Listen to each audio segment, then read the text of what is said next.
Even if you haven't played Deltarune, there's a chance you've heard of the mysterious Freedom Motif. This enigmatic motif appears in so many tunes in the Deltarune soundtrack, and yet, despite seemingly increasing in importance in every chapter, it's kind of the motif we know the least about. After spending countless sleepless nights poring over the soundtrack, I found some hidden examples, made some predictions, and come up with a few theories for what the Freedom Motif really is, supported by harmonic theory and motivic analysis. I will unfortunately not have the time to talk about my theory that the Freedom Motif is actually Birdley's theme, which I have affectionately dubbed the Freebird theory.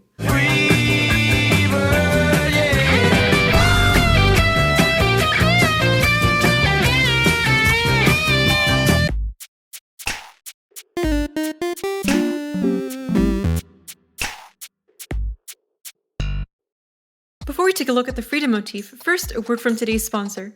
This video is brought to you by boot.dev. Have you ever wanted to make a game like Toby Fox? I know I have at some point, but the most daunting thing has always been learning how to code. But it doesn't have to be that way. With boot.dev's curated courses, you can learn how to code in a way that is educational and engaging. The lessons are all very practical, teaching anything from actively fixing bugs to using bitwise and operators, all using the backdrop of a fictional fantasy video game. You can choose from a variety of different programming languages, as well as more specific courses. I'm a huge fan of this course that teaches you how to build a Pokédex in TypeScript. And I have been having a lot of fun. I've been taking the Python course in boot.dev for a few months now, and I genuinely am constantly floored by how consistently fun the courses have been. Your high school computer science course definitely won't be teaching you Boolean logic using Fullmetal Alchemist characters. And yet I am still learning. Everything progresses very intuitively while also providing a decent challenge, learning syntax and various other things through repetition. If you've ever wanted to get into programming, this is the way to do it. Go to boot.dev and use promo code Cadence Hira to receive 25% off your entire first year on the annual plan. Link is in the description. Alright, so what is the Freedom Motif? Why don't I just play it? This motif is part of a larger melodic phrase from a song we'll see in a second, but first, spoiler warning for Deltarune chapters 1 through 4. Alright, so the prevailing theory and reason for the name is that the Freedom Motif is the theme of the secret bosses, the optional guys you fight near the end of each chapter. During most of these fights, there is a common theme of freedom, hence the name. Jevil views himself as free through chaos despite being imprisoned. Spamton wants to be free from capitalism or something by stealing Chris's soul and ascending to heaven, but in the end, even his neo-body was bound by strings. And Gerson is green. Outside of one weird context, which we'll talk about later, the Freedom Motif in its purest form only appears in the secret boss battle themes, or in some cases, themes for the secret bosses before you fight them. We can hear it in Spamton Neo's theme from Chapter 2.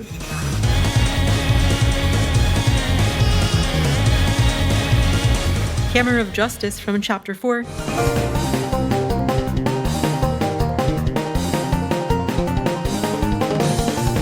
And, of course, the melodic phrase in its entirety in Jevil's theme from Chapter 1.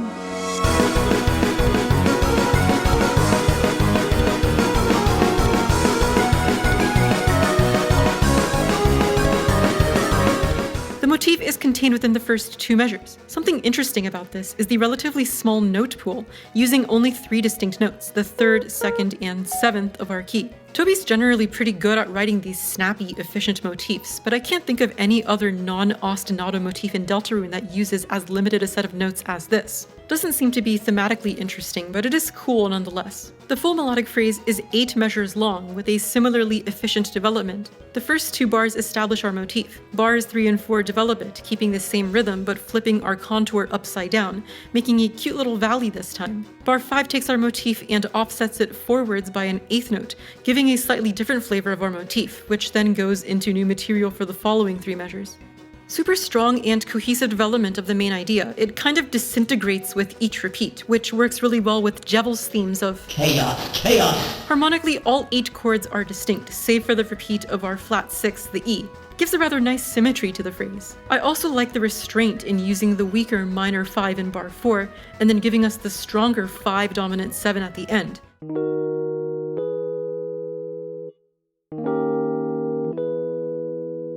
It really preserves the power of the 5/7 while also keeping our momentum. Honestly, I think it's one of the tightest themes in the entire soundtrack, up there with Don't Forget. The appearance and development of this theme is probably most clear in this track compared to the other secret boss themes. We'll come back to this in a sec, but speaking of which, one big unsolved mystery in the fandom is why does the Freedom Motif appear in the World Revolving, Big Shot, and Hammer of Justice, but not Black Knife? The Roaring Knights theme consists of two main melodies. The A section uses the theme from The Door.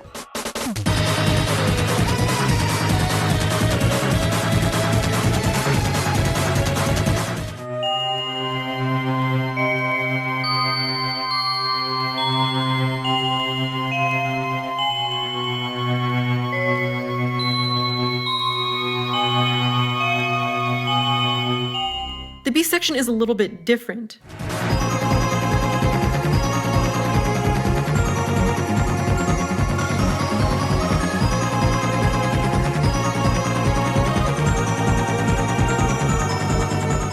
It's kind of a variation of the A section, but many have noted it could also loosely be a variation of Lost Girl.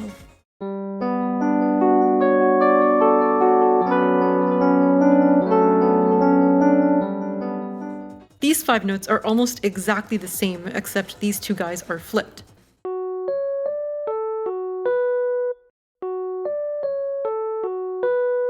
In the same vein, the chord progressions of Lost Girl and this section of Black Knife are also flipped. Lost Girl goes from flat 6 to 1, while Black Knife goes from 1 to flat 6.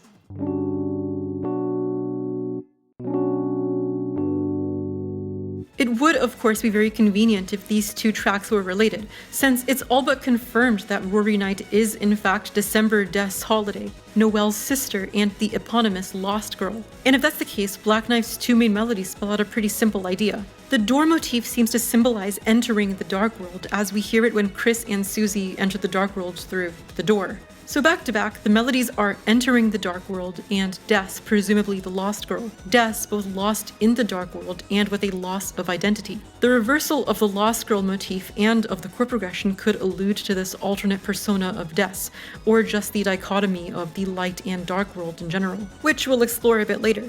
It's all super cool, but how does this relate to the Freedom Motif? Well, Lost Girl actually has the Freedom Motif here. It's perhaps easier to hear in Ferris Wheel, which is just another arrangement of Lost Girl.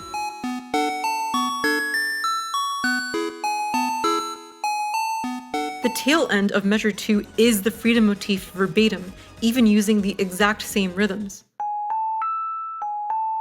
So while Black Knife doesn't have the Freedom Motif, we can hear it through 1 degree of separation, assuming Des is the knight. If it is most importantly Des's theme, it even explains the connection to the other secret bosses. The knight met with Jevil at some point in the past. We can see Spamton knows something about the knight in his shop dialogue, and Gerson, sees the knight running past his study or something. But that still doesn't answer the question of why Noelle's themes also have Lost Girl. It could be because of her relationship to Des, but super low-key. This does give a bit of credence to Noelle being the knight. My narrative theories for this are a bit outside of the scope of the video, but at least through the way the leitmotifs connect, it could totally make sense. Either way, the motif doesn't appear during this fight, so it's probably not just the theme of the secret bosses. The Des theory makes sense because we can see the connection with Lost Girl, but it doesn't really explain why it doesn't directly appear in Black Knife, or why Lost Girl is used for a bunch of other characters. It could relate to the relationship between the light and dark worlds, or the legend of Deltarune. But there is one through line between all of these concepts: the mysterious figure who met Jevil before he went insane, the one who was on the phone with Spamton, and the one who seems to have created the light world, dark world, and the prophecy. W.D. Gaster. He's the one who's doing it. Despite never actually appearing in either Undertale or Deltarune directly, through various Easter eggs and ARGs, his importance in the meta-narrative of Deltarune is becoming increasingly clear. In fact, because he has the theme from Undertale, we can actually infer when he's just off-screen, so to speak, such as in the intro and other parts where he serves as the narrator. Listening to Gaster's theme, we can hear some very suspicious similarities between his theme and the Freedom Motif.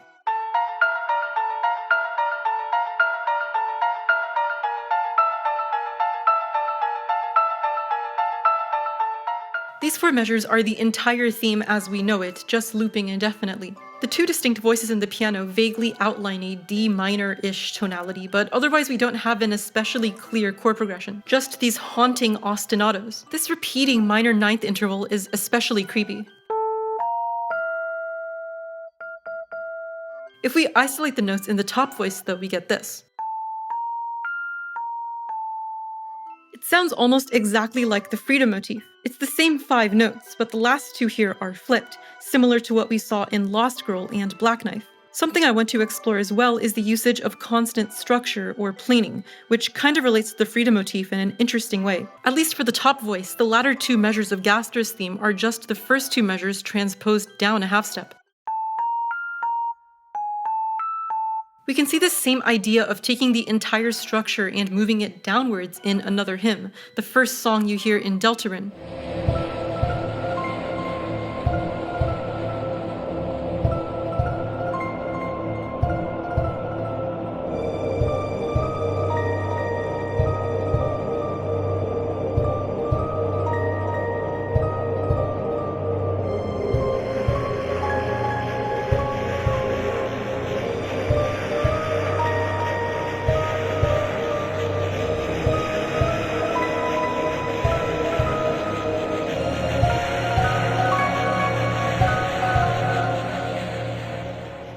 It's a pretty overt arrangement of Gaster's theme. We can clearly hear the first 5 notes of his motif, which, along with the minor key harmony, transpose downwards in whole steps, before rising up a half step above where we started.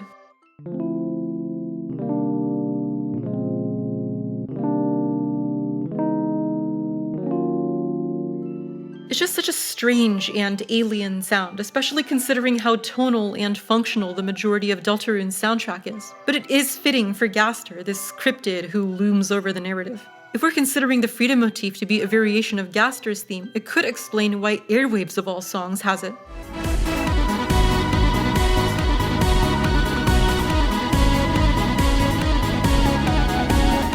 This theme plays during the fake mic minigames. A leading theory is that the real mic is Image Friend, the as-of-yet unnamed mysterious Cheshire cat-like figure who stalks the player. And we know that friend is related to Gaster in some way, either as his minion, partner, or lover?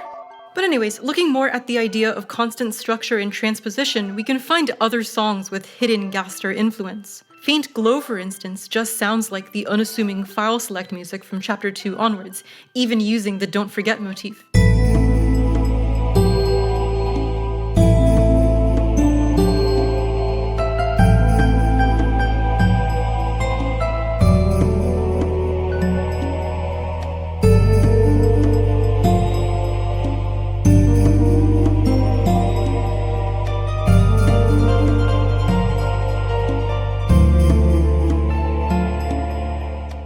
We can hear how this just transposes down a whole step in the second half, similar to what we hear in Gaster's theme and especially Another Hymn.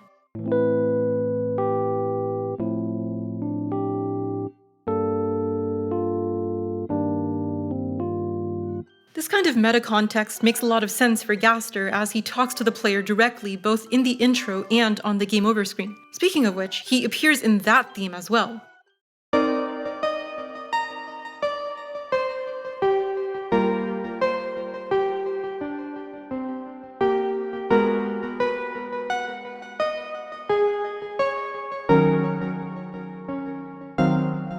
The Chapter 1 game over screen is a pretty loose variation of Gaster's theme, taking those first 3 notes and developing and iterating over the course of the first 4 measures. Do notice how we transpose the start of the melody down a major third in the second half of the line though. The harmony follows suit, all in minor chords, just like the original Gaster themes.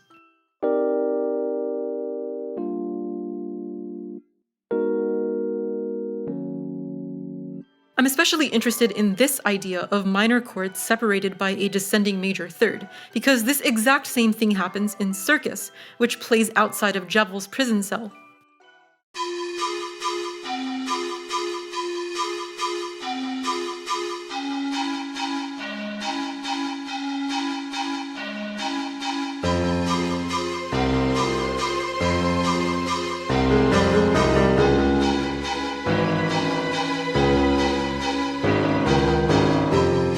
Pretty simple idea, just the F minor to D flat minor moving in constant structure with the Freedom Motif underneath. It's the same idea as what we've seen in all of the Gaster themes, but with a more overt Freedom Motif, of course foreshadowing its appearance in Djevel's battle theme. There's something really cool going on here though. Assuming we're in the key of F minor, this D flat chord is non-diatonic. It's not found in our key. It's also not modal interchange from any parallel scale. You can think of this as just two different key centers if you want, F minor and D flat minor, which goes flatter on the circle of fifths. Or we can explain this chord using axis interchange. F minor is our tonic, and our flat vertex, or relative major's parallel minor, is A flat minor. We can pull this D flat minor chord as the diatonic 4 of A flat minor, giving us the flat 6 minor we see in our key of F. If we consider our tonic F minor to be dark, pulling a chord from A flat minor puts us in flat vertex, this imaginary darker space. When Rousseau describes the creation of dark worlds in chapter 3, he says, what if it became even darker? Darker than dark. This seems to reference the line from entry number 17 from Undertale, dark, darker, yet darker. And do you know who said that? Wing Ding Gaster! Now, I'm not saying Toby Fox is necessarily an axis interchange believer, but I know he's hearing these two chords as a dark chord and a darker chord following, and I don't think that's a coincidence. Hey guys, so it's like 1 a.m. before upload and I completely forgot to address something, so we'll talk about it here. This constant structure thing is also really interesting for Gaster, because this line, copies are monochrome, is associated with his followers, who are these monochromatic gray copies of the actual creatures of the underground. In a sense, this constant structure thing is the same. With Gaster's theme and other constant structure tunes in Deltarune, we literally copy the melody and harmony over, creating something in the same color, but transposed. Copies are monochrome. Anyways, I think there is still meaning to be derived from the entirety of the Freedom Motif's first full appearance, the world revolving. Let's take apart the entire thing.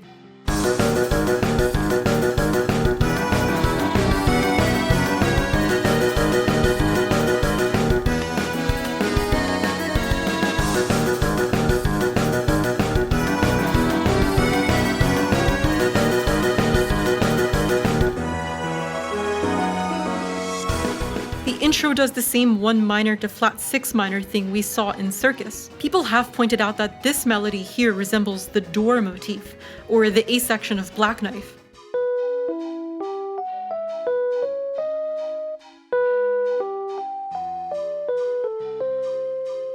I think it's a bit of a stretch, but if they are related, it's actually really cool. There's cohesion between the idea of the darker yet darker chord sequence and the de facto theme of entering the dark world. This leads directly into the big Freedom Motif part, which we've already heard, of course. Something of note is how, despite still being in minor, we've dropped this hyper dark Gaster kind of feel, instead opting for a more standard and diatonic chord progression, which inches us slightly brighter. After it loops, we go into variation 1 of the motif.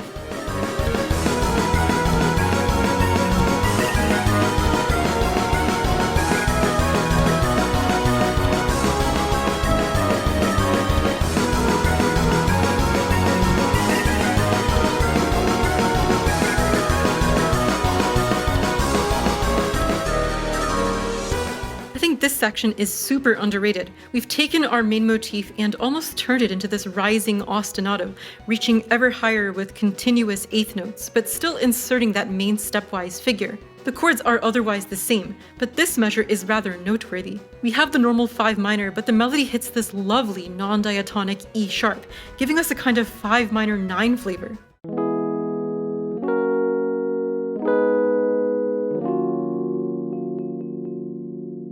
It's so subtle, but the brief 5 minor 9 color is so bright, coming from parallel Dorian. Because of this, it slightly increases the brightness and continues our gradient upwards into the next section, variation 2 of the Freedom Motif.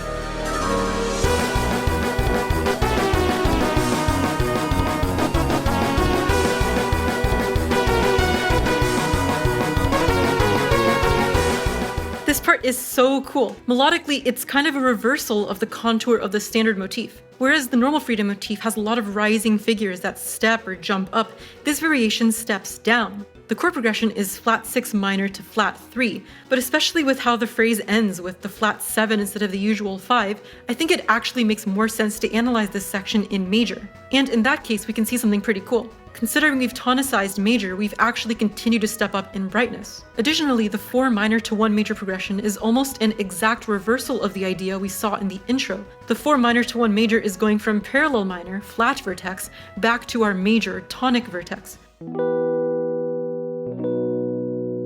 In other words, the chord progression is dark to bright versus the intro's dark to darker. We can actually see this even more clearly in Deltarune, Spamton's shop theme, which is an arrangement of this section.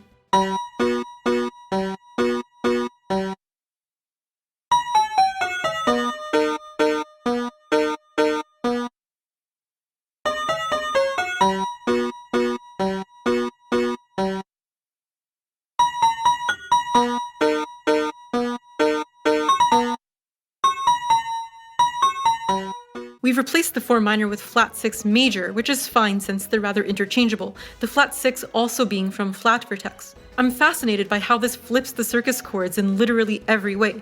Circus goes from our 1 minor, down a major third to flat 6 minor. Whereas here, we go from flat 6 major up a major third to 1 major. I'm telling you guys, it can't be a coincidence. Something is going on here. Either way, we are in this brighter space, and in our final section, we maintain that same kind of feeling but break out of the Freedom motif.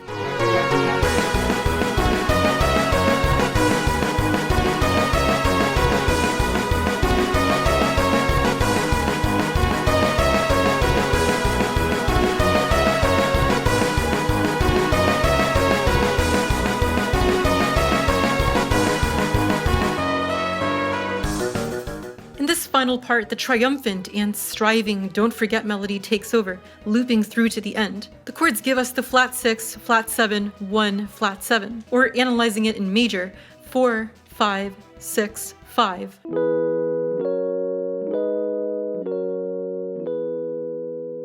Looping, but never quite giving us that catharsis of resolution, instead taking us back to the beginning of the song. Narratively, I think the entire arc of this track is super important. As the first true appearance of the Freedom motif, the sections almost tell a story. Part 1 starts with an allusion to Gaster and falling into the dark world. Parts 2, 3, and 4 develop this motif, rising back up from the darkness. And the final part plays the Don't Forget motif, echoing the lyrics, I'm with you in the dark. The heroes of the prophecy do battle with this oppressive darkness, the dark fountains, the titans, the roaring, or the machinations of Gaster. In this world he's created or influenced, everyone has their part to play. Multiple lighteners are in the prophecy, and most of the darkeners are relegated to serve their purpose or function of their light world object counterparts. But Jevil defies fate by embodying chaos. Spamton tries to defy the darkener's inability to enter the light world, and Gerson was able to maintain his light world sense of self through his ashes resurrecting in the dark world, which we see could otherwise have turned into a more warped and single-minded facsimile of him, like in Susie's dark world. If this motif is truly the theme of the concept of freedom in this game, going by its appearance in the world revolving, things might be looking up for our heroes, who can circumvent this tragic end of the prophecy. And Jockington can also stay clean-shaven. Probably the most intertwined the narrative theories and music theory have been in one of my videos. If you guys have any cool connections between Deltarune tracks, more hidden examples of the Freedom motif, or just theories in general, post them in the comments. If you liked this video, smash that subscribe button, hit that bell, and consider joining my lovely Patreon supporters. Do it, or Gaster will get you.